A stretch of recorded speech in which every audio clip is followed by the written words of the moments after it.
एक तो सबसे पहला ये है कि इन 15 दिनों में तांबे के लोटे में पानी भर के और उसे सामने रखकर भगवत गीता के 7वें अध्याय का पाठ करो। नहीं कर सकते हो तो द्वादशाक्षर मंत्र का 108 बार जाप करो और उसके बाद उस पानी को दक्षिण की ओर हाथ के इस तरह के ये जो उंगली के मध्य जो इस हिस्सा बन जाता है ऐसे करके उस पानी को निकाल दो। सीधे सीधे नहीं, ऐसे आड़ा करके सीधे हाथ की इस कोर में से। अगर स्वर्ण का कोई छल्ला हो, अंगूठी हो, बहुत अच्छी बात है। नहीं हो तो कलावा बांध लेना। मिल जाए कलावा नहीं हो तो कुसा जो होती है ना, कुसा, उस कुसा को लपेट लेना और उसको पानी के साथ जब वो पानी गिरे तब उसको देना। उससे पितृ तृप्त होते हैं। एक दूसरा,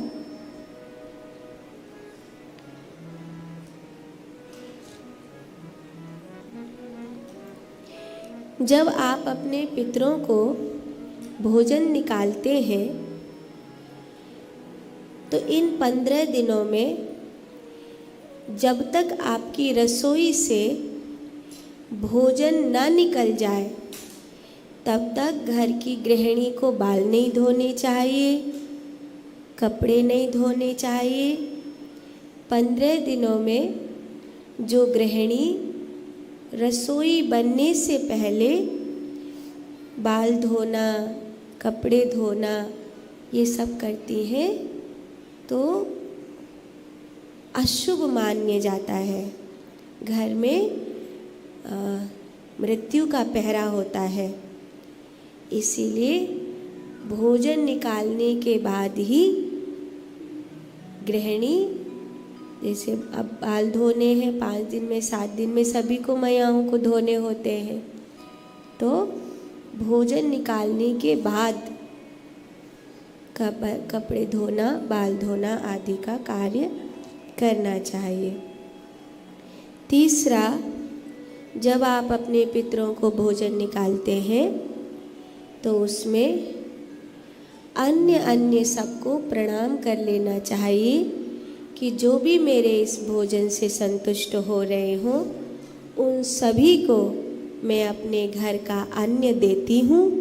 इसीलिए मेरे घर के अन्न को स्वीकार करिए और मेरे घर पर अपनी कृपा बनाइए, ऐसा कहकर घर की गृहिणी भोजन देवे। पितरों को भोजन देने के लिए घर की गृहिणी को कोई ब्राह्मण ना मिले तो गैया मैया को दे देना चाहिए, चींटा चींटी को दे देना चाहिए, पीपल आदि की जड़ में रख देना चाहिए, छत पर रख देना चाहिए जिससे उसको पक्षी खा लेंगे। इससे भी पितरों को भोजन पहुंचता है। जब अपने पूर्वजों की तिथि हो उस दिन कच्चा भोजन ना बनाए, उस दिन खीर पूड़ी का भोग बनाकर ही भोग लगावे। अमावस्या को भी पितृपक्ष में कच्चा भोजन नहीं बनाना चाहिए। चौथा,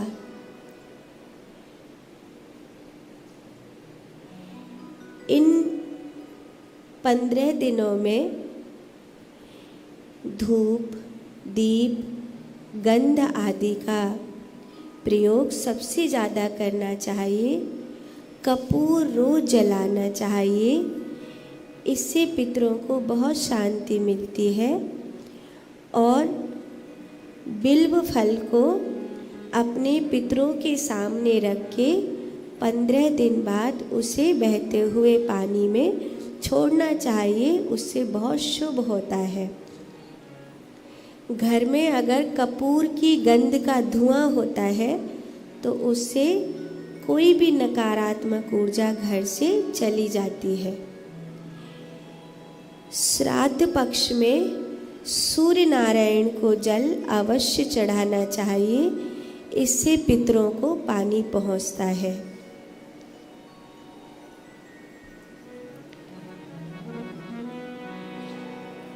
छठवां, श्राद्ध काल में शरीर पर द्रव्य, इत्र आदि लगा करके किसी भी सुनसान मार्ग में नहीं जाना चाहिए या अन्य किसी व्यक्ति का भोजन नहीं खाना चाहिए। इससे दूसरे के पितरों का स्वयं के शरीर पर वास हो जाता है। ये ध्यान रखना। समझ में आ रहा है कि नहीं? हाँ कि ना?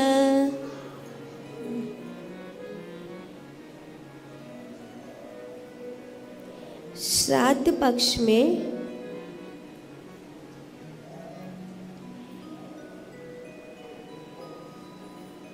मंत्रोच्चार सबसे ज़्यादा करना चाहिए और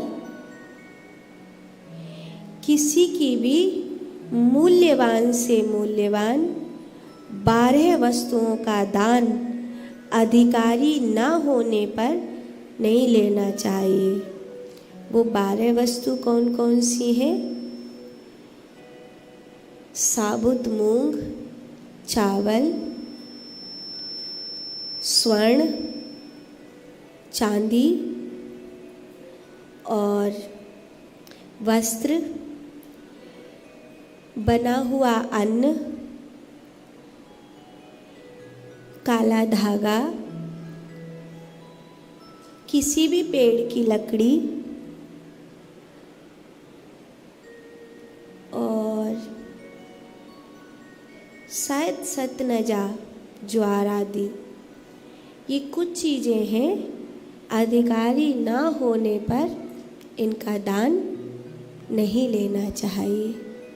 पितृपक्ष में इन 12 चीज़ों का दान अपने पितरों के पुण्य की वृद्धि हेतु उन्हीं को दिया जाता है जो उस दान को ग्रहण करते हैं, अर्थात जो श्राद्ध का अन्न खाते हैं उन्हीं को देना चाहिए।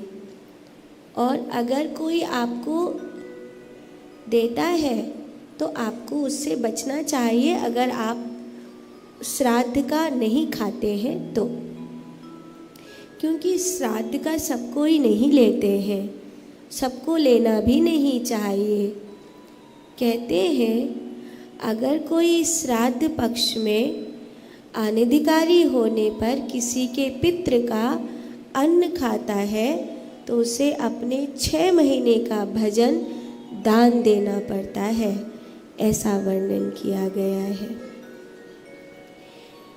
पितृपक्ष के लिए महत्वपूर्ण है सत्संग। सत्संग करो, सबसे अच्छा हो।